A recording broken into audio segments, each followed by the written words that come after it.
Hari ini 23 tahun yang lalu, engkau yang memulai pelayanan keluarga di sebuah tempat.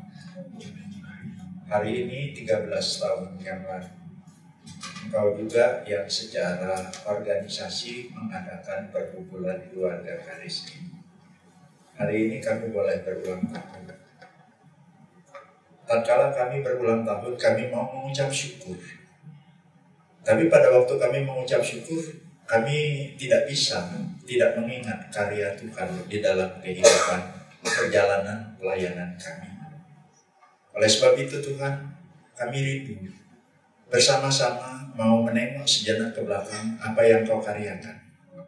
Tapi setelah itu dari titik ini kami tetap mau melihat ke depan.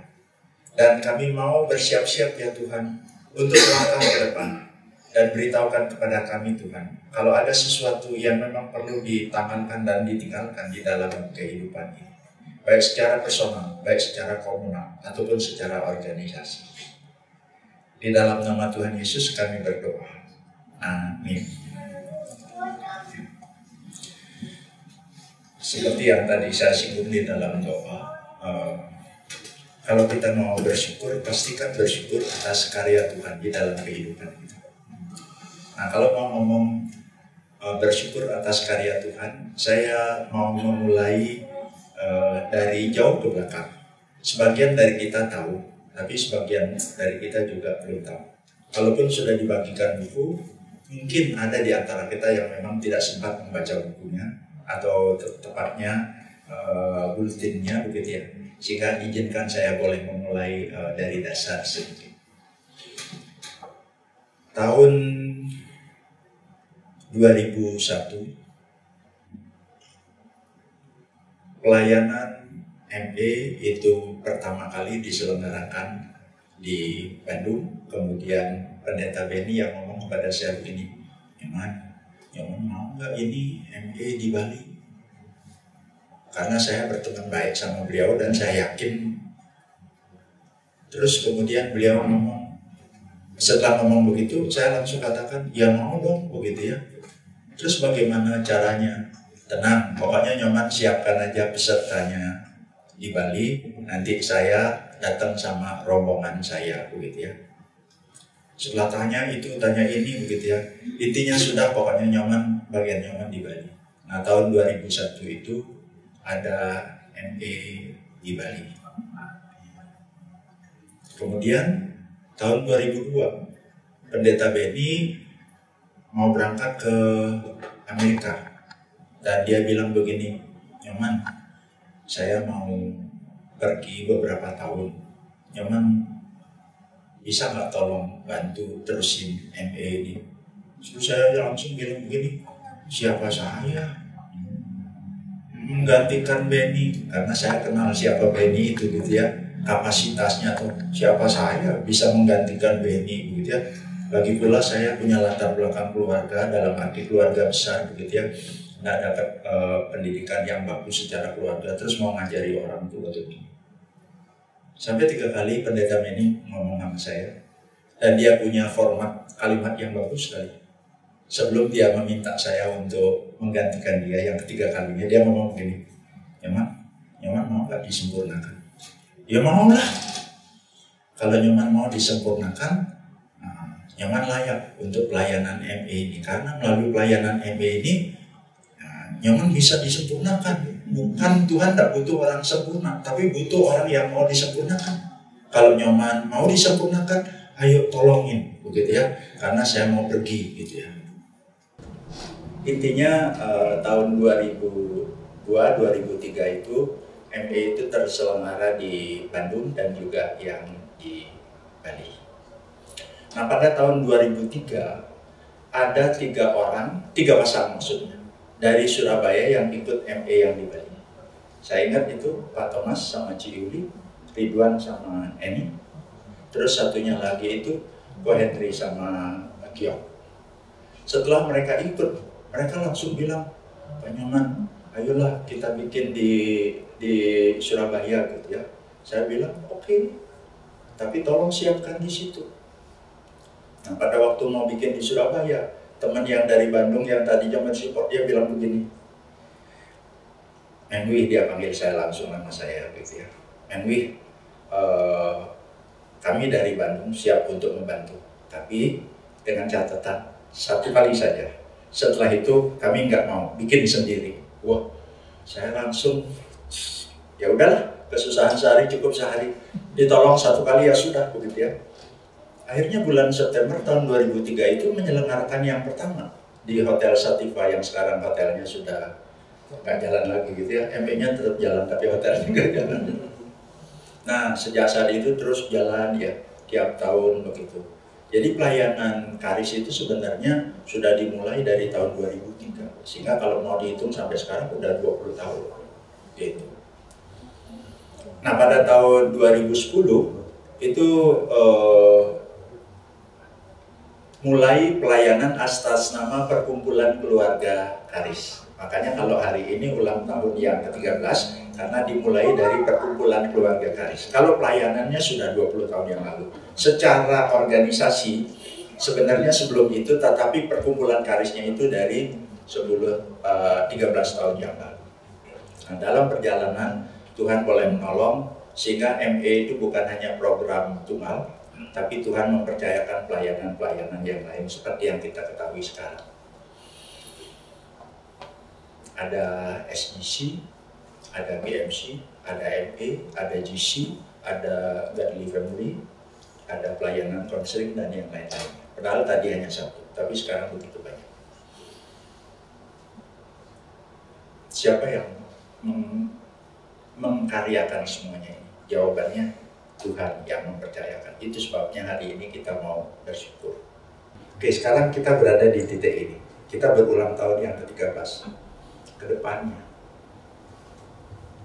kita tetap harus melangkah. Menurut Ibrani pasal yang ke-12 ayat 1 bunyinya begini, karena kita mempunyai banyak saksi bagaikan awan yang mengelilingi kita, marilah kita menanggalkan semua beban dan dosa yang begitu merintangi kita dan berlomba dengan tekun dalam perlombaan yang diwajibkan bagi kita. Ayat yang pernah saya bawakan di dalam persekutuan doa. Jadi sekarang kita berada di titik ini. Kita hari ini ulang tahun yang ke-13 secara lembaga, tapi kalau ngomong pelayanan 23. Sekarang kita akan melangkah nih ke depan. Sebenarnya tujuan kita itu apa? Mau cari nama besar Karis? Sudah pasti tidak. Mau dikenal? Orang-orang di Karis itu ini, ke gedungnya tuh ini. Mau seperti itu? Saya mau sampaikan. Di dalam Alkitab ada 12 murid. Dan ada nama-nama yang sama sekali kalau saya sebutkan sekarang pun nggak tahu prestasinya itu apa. Kalau ngomong Filipus, apa coba? Bartolomeus, Tadius. Beda kan dengan Petrus dan lain sebagainya. Nah ini kalau misalnya kita mau cari nama pasti tidak. Dan saya tahu tidak ada satupun kita seperti itu. Tapi tujuan kita bersama-sama di Karis, kalau Tuhan izinkan kita sekarang memasuki lagi nanti bulan baru, tahun yang baru ini, tujuannya tuh hanya satu. Gimana kita bisa menyenangkan Tuhan melalui pelayanan keluarga di Karis ini. Bagaimana kita bisa menyenangkan Tuhan? Kita baru bisa menyenangkan Tuhan kalau kita itu mengalami keserupaan dengan Tuhan. Jadi kita bisa menyenangkan Tuhan bukan hanya pelayanan di Karis, di keluarga di mana saja. Kalau kita itu serupa dengan Tuhan, itu perjalanan, itu goal kita, itu tujuan kita. Nah dalam perjalanan itu ternyata tidak mudah. Ada hambatan-hambatan. Apa hambatan itu? Menurut Ibrani tadi ada 2. Yang pertama itu ada beban, yang kedua itu ada dosa. Dan diminta kedua beban itu ditinggalkan. Ayo sekarang kita mulai dulu tentang beban. Apa itu beban? Beban itu sesuatu yang memberatkan. Nah apa itu yang memberatkan? Itu yang perlu dicopot. Itu yang perlu ditinggalkan. Itu yang perlu tidak dibawa-bawa. Coba perhatikan ya. Kalau ada orang mau naik gunung Everest, gunung tertinggi di dunia ya, dia tetap ada bawa beban. Tapi beban yang dibawa itu yang diperlukan. Kayak bawa tabung oksigen yang ringan itu kan. Terus kemudian bawa tali dan lain sebagainya. Tapi dia tidak perlu bawa barang-barang yang berlebihan. Jadi ada sesuatu yang perlu ditinggalkan. Coba perhatikan kalau orang lari, mau lari sprint atau lari maraton begitu ya. Begitu dia misalnya sudah ada di tengah lapangan mau menuju ke garis start, perhatikan yang namanya anting-anting pun sama dia dicopot ya kalau dia perempuan. Yang namanya kalung pun ada kalanya juga dicopot. Yang namanya baju tidak ada gobe-gobe itu ya, baju yang maksudnya yang bisa menghalangi orang lari itu kan. Jadi pakai yang seminim mungkin, yang sesedikit mungkin. Tujuannya apa? Agar bisa mencapai garis finish itu dengan bagus. Agar bisa mencapai puncak gunung Everest itu, kan begitu. Nah itu segala beban itu yang perlu ditinggalkan. Secara pribadi ada beban apa yang kita punyai, yang sampai saat ini kayaknya itu menggandoli kita, yang membuat kita itu susah sekali bisa menyenangkan hati Tuhan. Untuk bagian ini biar jadi evaluasi pribadi kita. Tapi kalau ngomong karis, ada beban apa sih yang membuat karis ini nanti tidak bisa melaju dengan lebih kencang lagi? Saya sudah bisa membayangkan sekarang. Kayaknya ke depan karis itu akan makin dikenal, terus makin dibutuhkan. Makin banyak orang yang mau bikin MOU sama karis, membutuhkan pelayanan karis itu. Nah, kira-kira apa yang akan membebani? Kita punya begitu banyak kegiatan, begitu banyak program. Nah, barangkali ada kegiatan-kegiatan yang misalnya mungkin kita bisa sisihkan. Sehingga kita benar-benar fokus pada yang betul-betul menyentuh kepada yang ini. Tapi ada bagian-bagian di mana itu bukan mungkin ranah kita lagi. Itu barangkali beban-beban yang perlu ditinggalkan dan ditanggalkan. Tapi kalau ngomong dosa, nah kita udah sering dengar ini. Tapi saya mendapatkan ada beberapa dosa yang perlu kita tanggalkan dan tinggalkan secara bersama-sama ya. Yang pertama itu berbicara tentang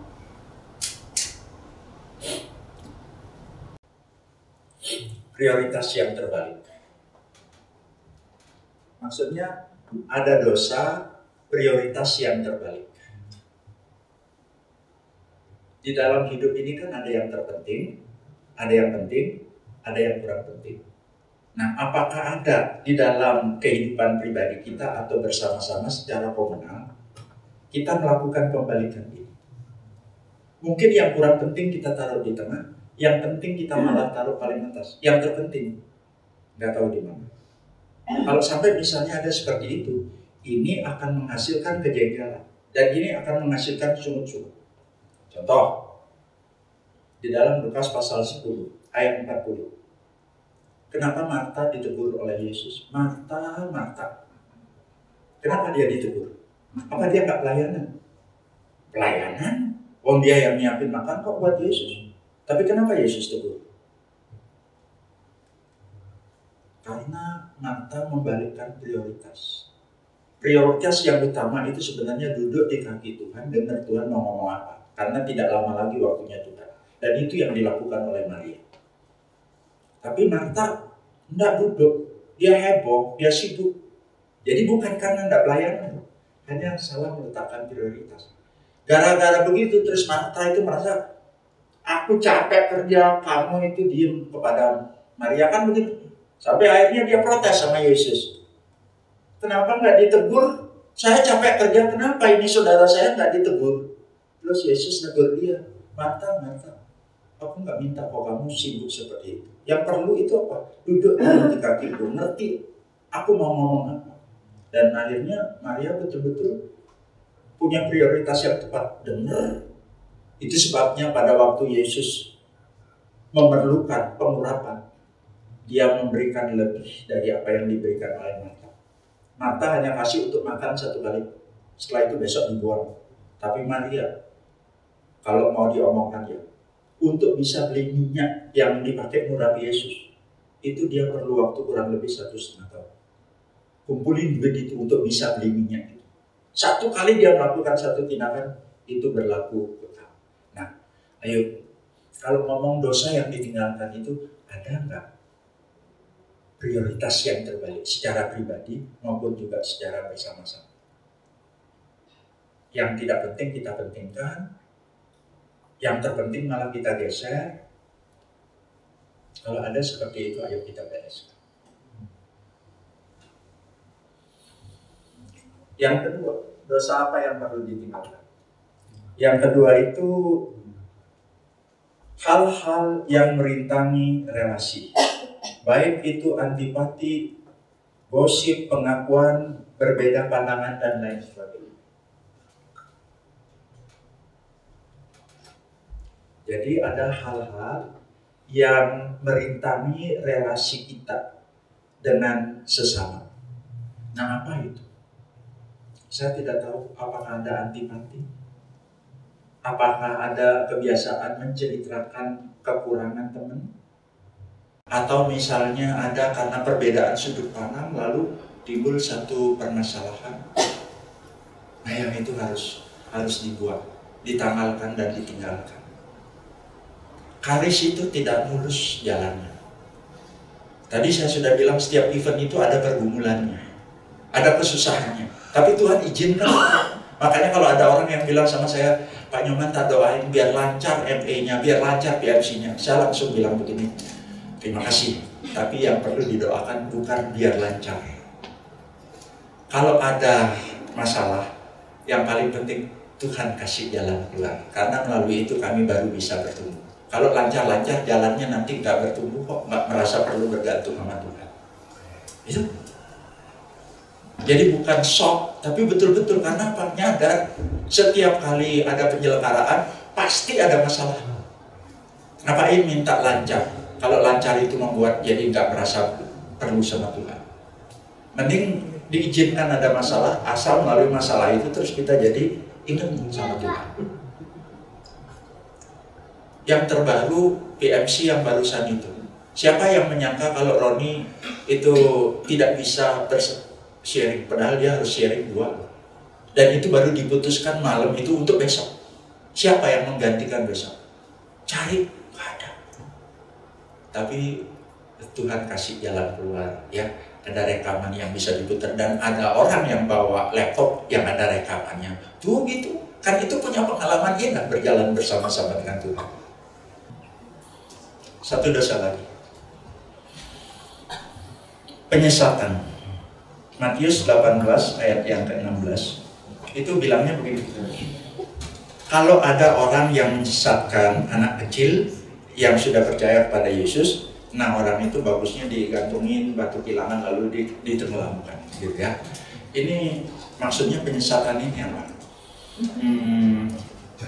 Jarang sekali kita berpikir kalau yang kita lakukan itu bisa menyesatkan orang.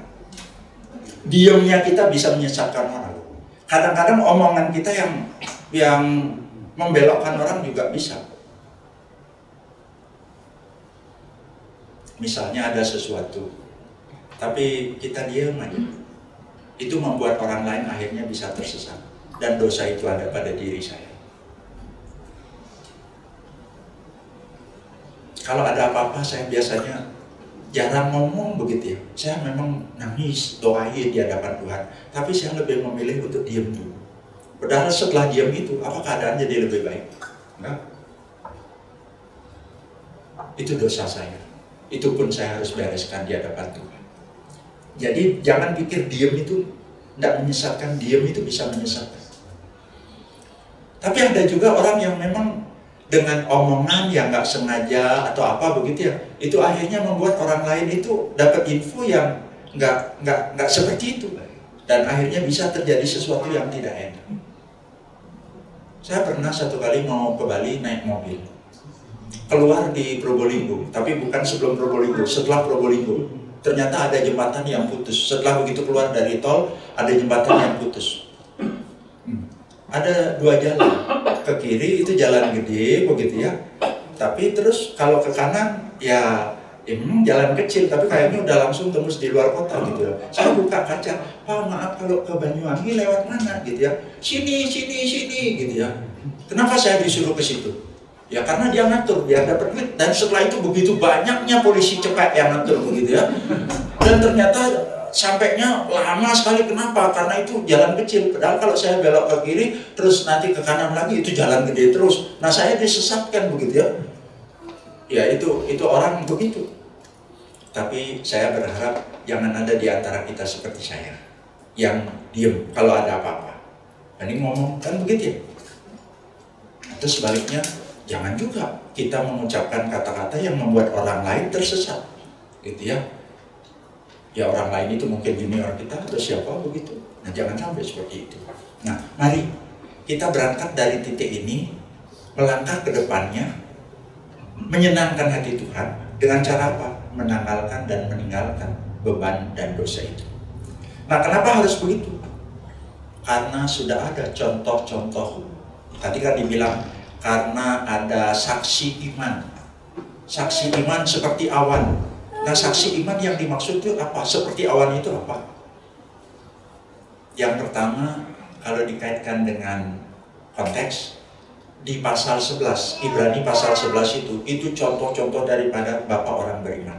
Mulai dari Habil, Henok, kemudian Nuh, terus sampai terakhir ditutup. Begitu banyaknya, saking banyaknya sampai nggak bisa ditulis.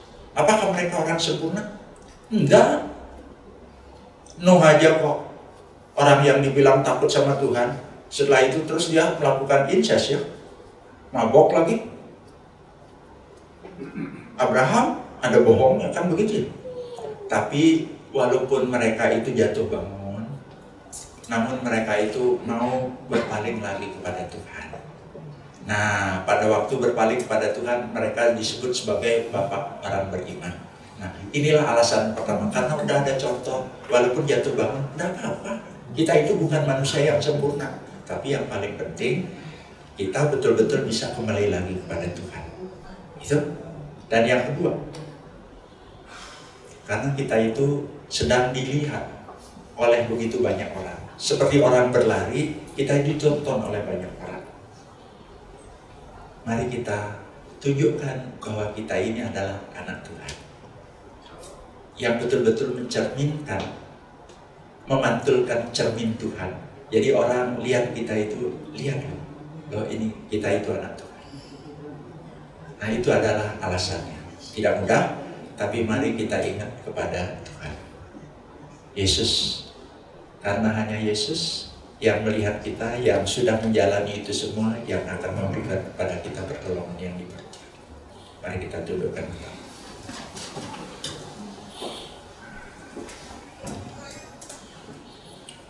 Kami bersyukur sampai saat ini Tuhan setia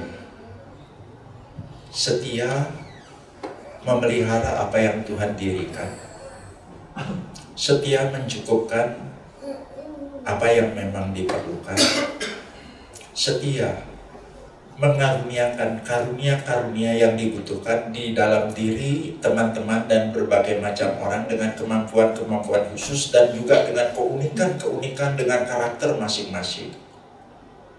Dan di Karis ini, kami orang-orang yang tidak sempurna ini bisa melakukan hal-hal yang tidak menyukakan, bisa salah sudut pandang dan lain sebagainya. Tapi akhirnya kami bisa dibentuk satu dengan yang lainnya. Kami ingin tatkala Tuhan memberikan kepada kami kesempatan berulang tahun, mensyukuri apa yang sudah lewat, tapi sekaligus kami mau tetap menjalani kehidupan ke depan, menyukakan hati Tuhan. Bantu kami ya Tuhan, merampingkan apa yang harus kami rampingkan, memangkas apa yang harus kami pangkas.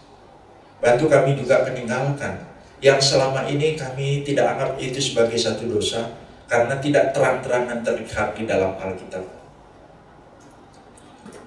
Terpuji nama Bapa, dalam nama Yesus. Amin.